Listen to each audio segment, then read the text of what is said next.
Hey, Mystic Magic Podcast fans. We are in for an amazing show today because today my guest is Corbie Mitlied. She's always been the different one. She's a writer and a visionary in a completely medical family. But she's always made her own path rather than take one cut for her by others. Leaving an Ivy League university after just 2 years, Corbie struck out to find where joy and purpose lived, regardless of what she was told she ought to do. Path wasn't easy. 2 marriages, which didn't last, and a constant search for the partner who understood. She's had a succession of jobs, a series of spiritual paths, moved from Cambridge to Philadelphia to Poughkeepsie to New York City to Atlanta. And out of the blue, she got breast cancer, not once, but 3 times. Life became a roller coaster with no breaks, asking Corbie to survive divorce, poverty, abuse, life-threatening illness. She got hit by many different ways, but through all of this, she learned the value of the examined life, meeting challenges and always asking the next question, facing each new situation with strength, courage, and humor. Well, today, Corbie brings her full toolbox to her job as a beacon of manifestation and vision for her clients. Using her skills as a certified tarot master, psychic medium, past life specialist, and channel. Her career spans the globe with clients worldwide, and her talents as an intuitive are featured in her best-selling books. Still, her clients treasure her attitude of, I'm not special, you can do what I do. Welcome, Corbie. It's great to be here. Thanks for asking me. Yes, ma'am. Well, I might talk about a few more things than I mentioned because when I read your bio, I think about some other things that just jazz me. For example, yes, the tarot. Mm-hmm. And I am a big fan. And a lot of people think that it's just about fortune telling. Tell us more about what you do with the tarot and what it is in your life. All right. I have been reading tarot since 1973 when I was a senior in high school. Tells you how old I am. That was the year Live and Let Die came out, and they had Jane Seymour as Solitaire the Reader. And so Spencer said the James Bond 007 tarot deck, and I bought it because we were all hippies. 5 years later, everyone else had moved on to roller skates and disco balls, but I love the stories that tarot tells. And the way I read is empowering and goes deep down into a question. For instance, if someone says, does Bruce love me? Which is 95% of the stuff that we get. It's not a yes or no. It's a card for my client, a card for Bruce, the relationship, what they need to know, and best possible outcome. If they go, I still don't know, then it's 3 threes. Here's what happens if you status quo and do nothing. Here is what happens at the come to Jesus meeting. You have serious counseling or draw a line in the sand. And then 3 cards for hostile bye-bye. It's been nice. I'll send you a postcard. Notice I am not telling them what to do. I am showing them what the 3 paths are, and they need to make a decision. The only time that I will poke my nose in there is if they tell me that they're abused or they've been battered. The reader's hat comes off, the reverend collar goes on, and I counsel them about leaving because their life's on the line. But other than that, it has to be free will. Otherwise, I'm no better than the fake gypsies who say, oh, you have a family curse. Let's burn 400 specially blessed candles at the church. I fix. No. So, and people love pictures. They just do. They love allegory. Mm-hmm. So that's one of the reasons why it's not just a matter of, can you read the meaning in the book? That's not where I go. When I became a certified tarot master, it was because I could draw out the allegory. I could help them find the right meaning in the cards, no matter who they were.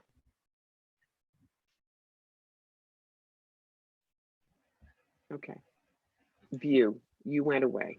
Well, okay, no, I Here was we are. just, when we can edit this out, I was just trying to see, because I was hearing some cracking and I thought I would try Oh, turning my video to all right. see if that's. Go away with the video then, as long as I know you're still here. Yeah, no, I'm here. And the other thing is sometimes it'll, help to kind of feature you. Okay. And so even though I may also do one more thing, and I'm going to put on some headsets just to make sure that if there's something that I need to catch, I can catch it quicker. Yes, ma'am. I'm hanging. Thank you.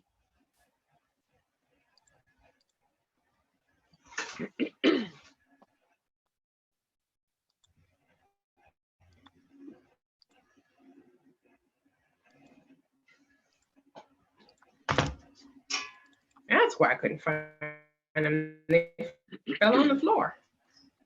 Oops. See, anything lands on the floor at my All house, right. the cats go and play with it. So no, we're careful. New toy. Yes. All Funny right. looking mousy. All right, so back to where we were. One of the best ways to read tarot is if you can explain the allegory in the cards.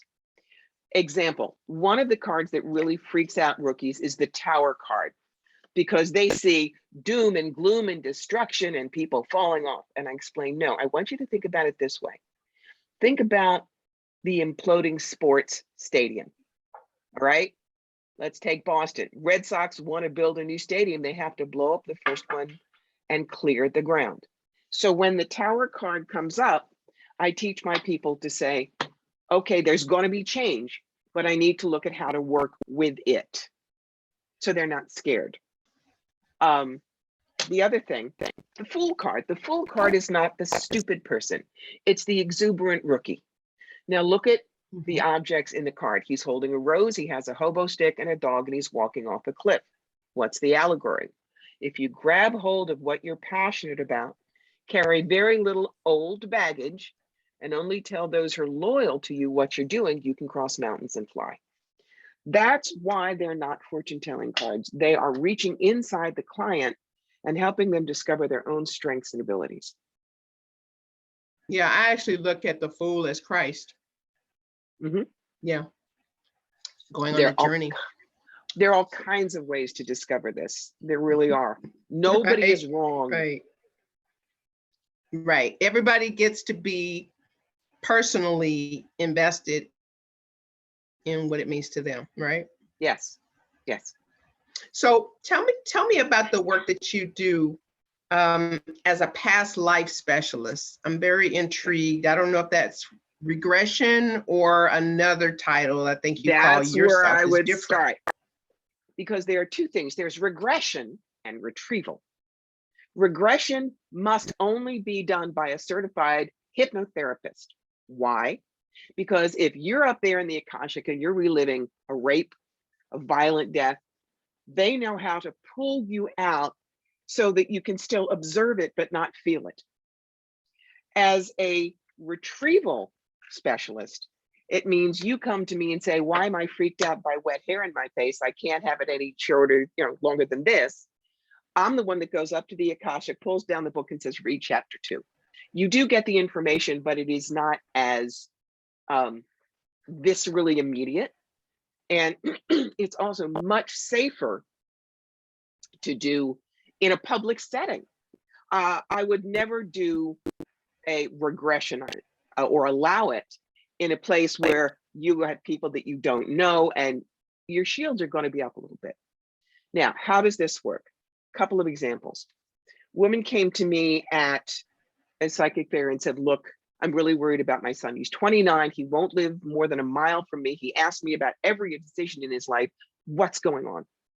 And so I was able to immediately tap in and say, okay, I'm seeing Utah Beach. So this is D-Day 1944.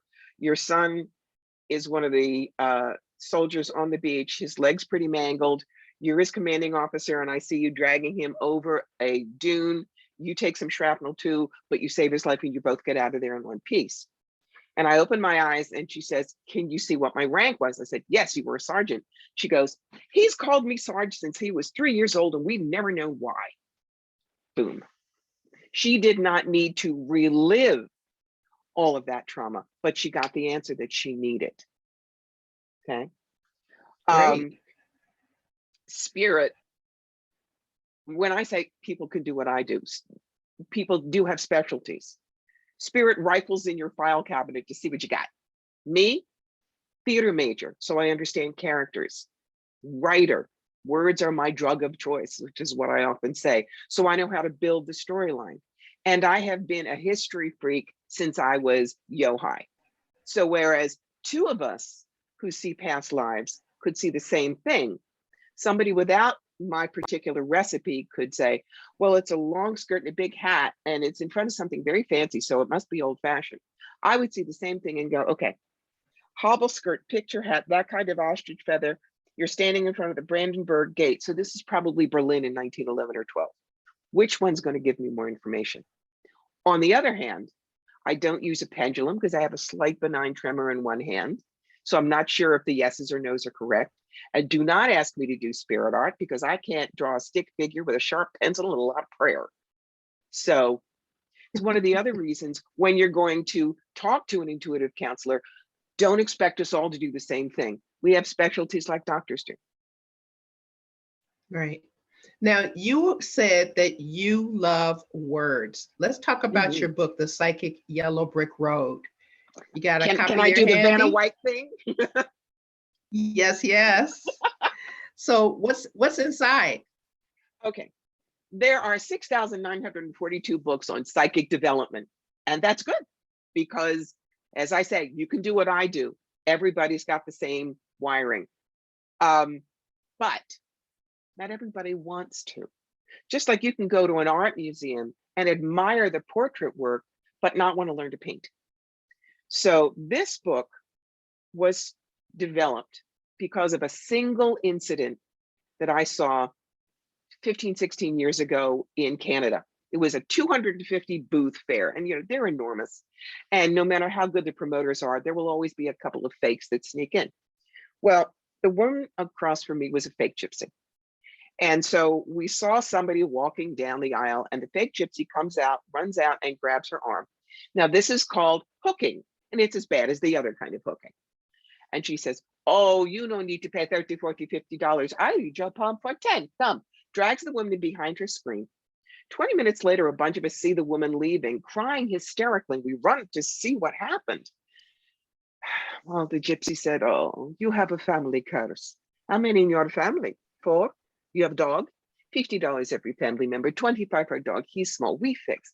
And told the woman if she didn't burn 400 specially blessed candles at the Roman Catholic Church, I bless real good, only $1 candle. Her entire family was going to die in a car accident in 2 weeks, and she bought it. So this book teaches you what to ask, how to choose, how to stay safe when you shouldn't have a reading.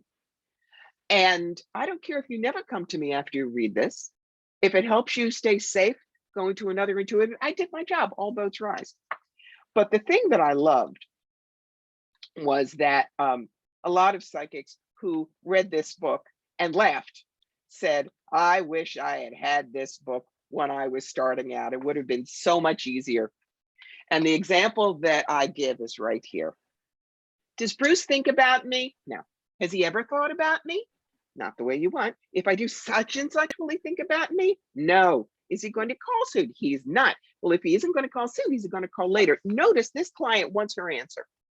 And she keeps turning the question like this, beating on us until she hopes we will say, yes, yes, he loves you and he wants 7 babies with you, but he just doesn't know it yet. Oh, good, I thought so. Don't do this to us, please. Wow. Look, I have done stand-up comedy on You Think a Psychic's Life is Easy, and that's an example. We will tell you what we see, but if you are so desperate for one particular answer, a couple things are going to happen. You're going to keep going to psychic after psychic after psychic until somebody tells you that. Or B, you're a setup for the fake gypsy types because they know what you want and they'll milk you for all the money you got. be smart, please. Wow. Well, it sounds like you got a very practical approach here. I do. I don't wear a turban with sparkles. I am not a Matahuha or a Swami Swalanda. And it's funny. Look, I will be blunt. I am a charismatic. What's a charismatic? A person who walks into a room 3 feet before they walk into a room. And when they're there, boom, you cannot ignore them, which means people either adore me or can't stand me. And the ones who can't stand me are the ones who desperately need Glurpy Purple with Angels. Hello, my name is Little Dancing Caterpillar, and we're going to talk to your angels today. I'm sorry, I'm a New Yorker, guys. Here are your opportunities. Here's the tough stuff. Here's your toolbox. Go rock and roll. And you'll laugh. But so tell me, what is your internal experience like when you're facilitating a psychic reading? I go away. Not that I go into trance, but one of the things that I was taught by John Holland, a very well-known medium, is kids, you're just the tube it comes through. It's not you. Ego is one of the worst things when you're a reader, because you will censor yourself. You'll double think what you're getting instead of just letting the information flow. Perfect example, and I'll give you the PC version. There was a biracial same gender couple. The Black partner had died and her white widow wanted to speak to her. Now, if anybody is looking at this face, this was the nice Jewish kid from Cherry Hill, New Jersey, and I was brought up with manners. But once I connected with that person, what comes flowing out of my mouth was flawless urban ebonics with words I cannot use in public. But her partner started laughing and nodding, because that is exactly what Isabel would say every time she walked in from a business trip. Now, if I had been so upset with it, I shouldn't say that, and I'd muddled the message, she wouldn't have had that. So it's one of the things that I try to teach. You may be seeing a rutabaga riding on a plaid fire engine. Don't question it. You can say, I have no idea why I'm seeing this, but, and you tell the person, because maybe that was a toy they had as a child, or that was what their little girl had just drawn for them from nursery school and it's on the refrigerator. You don't know. So that's the same way I approach visioning, because once you open up to spirit, you can't judge. That's the only way you can do it wrong, is to try to get in the way of it, right? That's exactly right. We do this for servants. Mitlied is a chosen last name. It means compassion. It reminds me why I do the work I do. It ain't about me. And the other thing is, when your ego is out of the way and somebody gets mad at you, a friend of mine says, praise and blame all the same. And it's right. I had some things that I told to a client, and she gets up and she looks at me and she says, you suck, and she walks away. Yeah. Who's back in my chair the next time I'm at that venue but this woman? She said, last time I said, you sucked. I said, yes, I remember. Because you told me that I was going to take in a boarder and then I would probably want to sell my house. And I thought that was all bull. But my daughter got pregnant and moved home, and now I'm going to sell my house to raise my grandson. And I still don't like you, but I want to know what else you see. Don't shoot the messenger, guys. You know? Tell me, what does Mitlied mean? What does Mitlied mean? It means compassion. It means compassion. Do I make a living at this? So yes. But I could make a living at a lot of other things. When I know that I can help someone navigate the earth roads a little better, that is my purpose. That is my sentence of passion. So when you're this compassionate person, and this person who told you you suck shows back up, and you remember who it is, how do you process that? I giggle and I think, okay, spirit, something's happening. Now, you know, you suck is just, it's the grown-up version of a 4-year-old coming up to you and kicking you in the shin and going, you are such a duty head. And it's not going to really affect you. If someone gives me a death threat, which I've had, then of course I handle that. And that's, I'm going to pop to my third book. You've got The Magic Who Needs a Genie. I used to be on the road 45 weekends a year for 18 years. My nickname was the Travel Channel. But when my back went in 2019, the doctor said, you toast. And I moved my business online, but I have all this knowledge. And in this book, one of the things is Corbie Gets Candid. And these are some of the things that you're not going to find in a typical book. In London, Ontario, I read for a client, a young man who didn't like what I had to tell him. The next day, I found an anonymous death threat on my table. But because I always have a sign-in sheet, there's a picture of it in the back of the book, where I have people handwrite their name, their email, their birth date. We were able to match up handwriting, and I gave that to the promoter, who then took it to the police. I didn't have to handle it, but I had something that protected my back. In this day and age, there is more violence, there is more threat, there is more right, wrong. So you have to think about what you do. And we who are intuitives, we don't always get the respect that a plumber would get, a dental assistant would get. So we have to think a little more deeply about how we run our business and what peripherals we need. So tell me, you've had a series of spiritual paths, and Mhm. what was that journey like, and what did you learn from it? I learned tons. I learned tons. Again, grew up in a Jewish family, but rebel that I was, I knew there was something else out there. Funny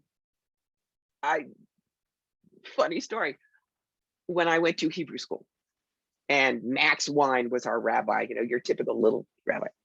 And I toddled up to him, I was like in 4th grade.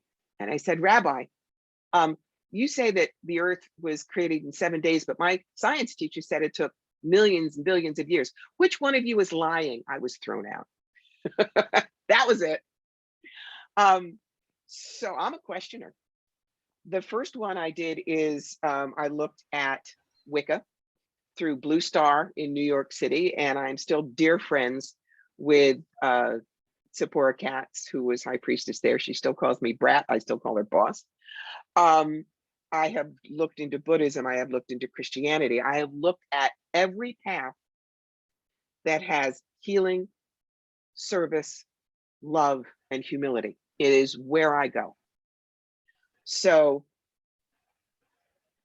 the only time that I will deliberately turn away from a path is if it says we're the only ones with the right answers, and we are blessed and everybody else is damned unless they think the way we do.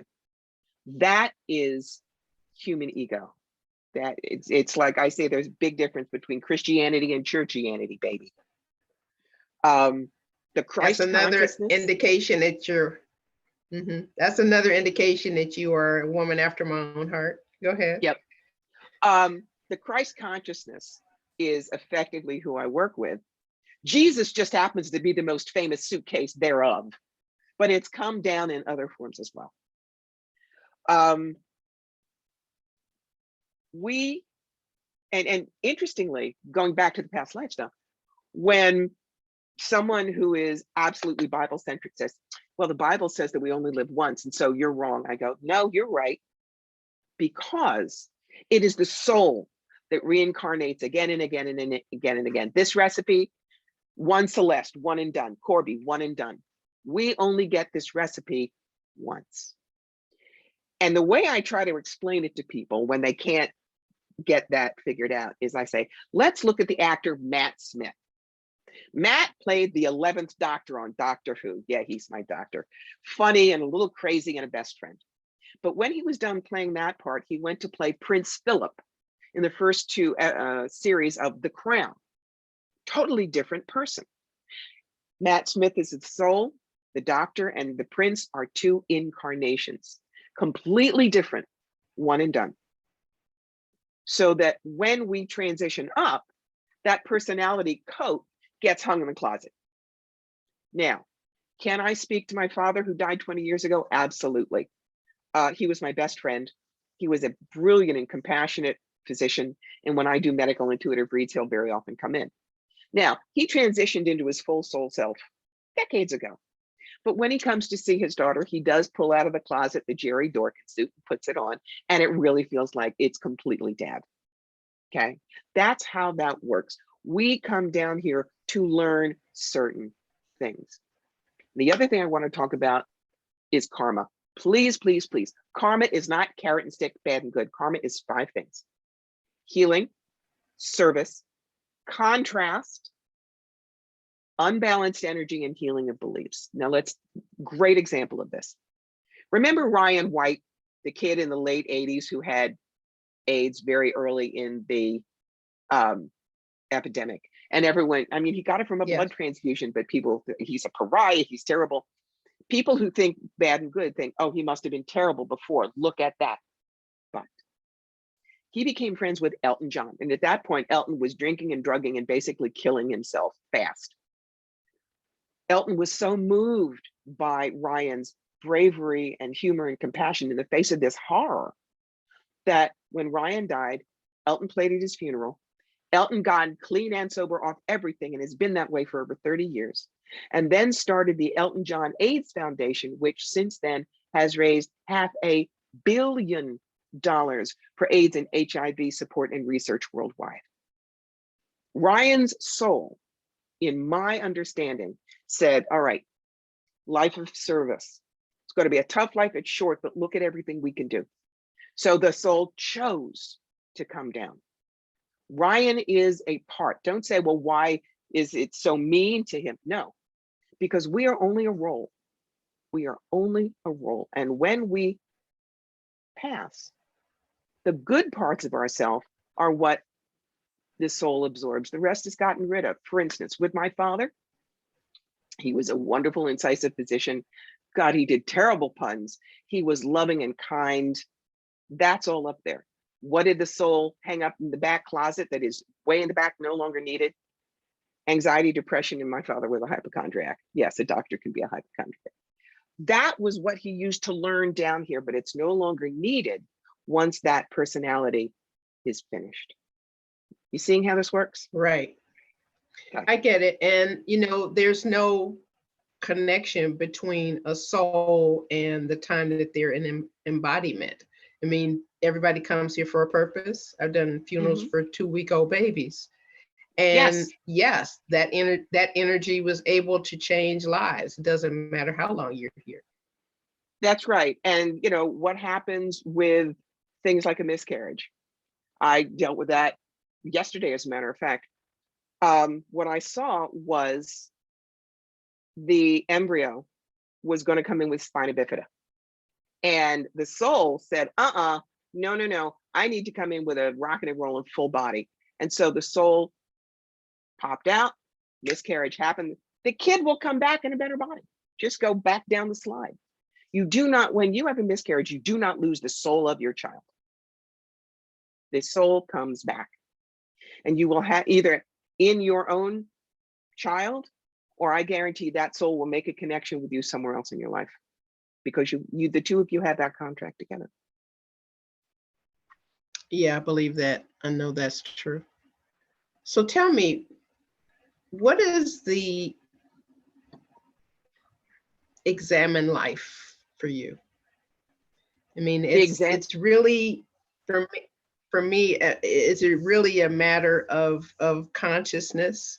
But I'd like to hear what you have to say about that. I learned the examined life because you're going to have this thing happen to you that maybe you don't want, but it's going to be there. With me, it was the cancer dance 3 times. 3rd time, double mastectomy and reconstruction. And I had a Dolly Parton figure that went to a fat fire plug with permanent side effects in 3 weeks. Well, it's going to happen. You can't stick your fingers in your ears and go, la, la, la, you can't see me. So what are you going to learn from the experience? With me, because I'm a teacher, now how can I turn and teach with it? Next. When I got my 3rd bout of breast cancer, did I go home and cry for 24 hours? Of course I did. I'm normal. But then I knew I had to find 3 reasons to be okay with it. I didn't care how wacky it was. Number 1, you don't have them, you can't get cancer there. Number 2, the top half is not going to get slammed in a refrigerator door at the doctor's every year, and every woman listening knows exactly what I'm talking about. 3rd, implants, cool, I'll be perky till I'm 93. 6-hour surgery, got out of Mass General in 3 days, shopped for a bathing suit in 5. I also do not necessarily tell people I have had cancer. A lot of people, that's their story. Hi, my name is Susan Miller, and I'm a cancer survivor. No, that's like my saying, hi, I'm Corbie Mitlied, and I was the Betty Crocker homemaker of tomorrow for New Jersey in 1973. But that was then. Who am I now? And I don't want to give the cancer any more energy. So I will talk about it if it will help somebody else go past theirs. If someone is in the middle of it, well, yeah, I just kind of wanted to know how you're holding your view of your life. Roller coaster, no brakes. I have had a life of constant change, but every single time I look at how am I going to use it? I am a teacher by nature, teacher, preacher. And so if I can go through a tough experience and help somebody else navigate theirs or avoid it entirely, why wouldn't I? To me, that's what the examined life is. How can you learn from it? How can you teach with it? And now go on, just integrate it. If you will, it's very much like the way when we pass up, soul integrates the good stuff, tosses what's no longer needed. That's the examined life down here. Yeah. So tell me, when did you first discover a spiritual dimension, or when did you have a mystic moment where there was a big transformation? Well, I wasn't really conscious of it, but when I was 9, I read a book called The Witch Family by Eleanor Estes. And instead of thinking, ooh, that's scary, or ha, ha, ha, I thought, ooh, there's magic in the world. I want to go find it. I mean, it was there. And interestingly, there is anecdotal evidence that those of us who got the gift and use it, most of us got our heads cracked open when we were kids. With me, 4 years old, sliding down the hill on a sled. My brother had not taught me how to roll off. I met a concrete bench. Now, I had a very hard head, didn't even fracture. But what did it do? It slammed me in the third eye. And I have had so many people who also do what I do say, yeah, I had a head trauma when I was a kid. So I knew there were other things out there. When I grabbed tarot, I began to see it. When I went to the old Rhinebeck Aerodrome in 1991 is when I got my clearest past life. But there had been other ideas in my 30s. It wasn't one big ta-da, unless you count at age 9. After that, I knew there was magic in the world and I had to find it, and my family was not equipped to do that. Dad was as close to my way of thinking as possible, but it was such a dysfunctional childhood that there was no way that could come out. And so I was a theater major because you can sort of find magic there. And I wrote stories, but it wasn't until I was out on my own that the magic could get in, because I no longer had to keep my barriers up to keep myself safe in a family with an alcoholic mother. So. Wow, what a journey. I think you're pretty incredible, and love who you are. Tell me, I know people are going to want to know more about you and find your work. Where can they best find you? Your website, books, what events are coming up? Tell us how they can experience more of you. I can't avoid me. First, you go to my website, CorbieMitlied.com. You can also find me on Facebook at Fire Through Spirit, which is where I do free reading hours once a month. You can find me on YouTube. I've got guided meditations and all kinds of stuff there for you. Twitter, Pinterest, Instagram, all of those are Corbie Mitlied. And if you want to work with me on a regular basis, there's no place better than Patreon. Patreon is where it's kind of a tiered subscription thing. For like $10 a month, you're going to get an hour with me, with the crew, the nest. And every month we do meditations or work on new projects. We're getting together on the 29th to look at the year ahead, etc. You want to do 25 a month? Well, that's fine. You also get private classes with me. But whatever you want to do, I mean, the website is set up so if you don't have to spend a penny, you don't. There are 150 articles. There's all kinds of stuff. My books are available on Amazon. My job is to get as much information to you as possible, however you want to do it. This is my full-time job, kids. You are welcome to the desk. Well, thank you so much for being of service and being dedicated to service. And so we know that you are a conscious contact for anybody who wants to have some insight and a little magic to go with it. Thanks for coming to Mystic Magic. It was my pleasure. This is Mystic Magic, exploring our spirit to understand our lives.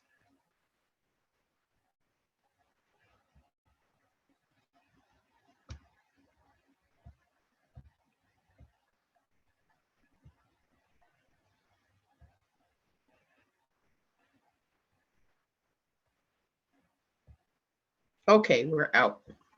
Did you get what you wanted, Celeste?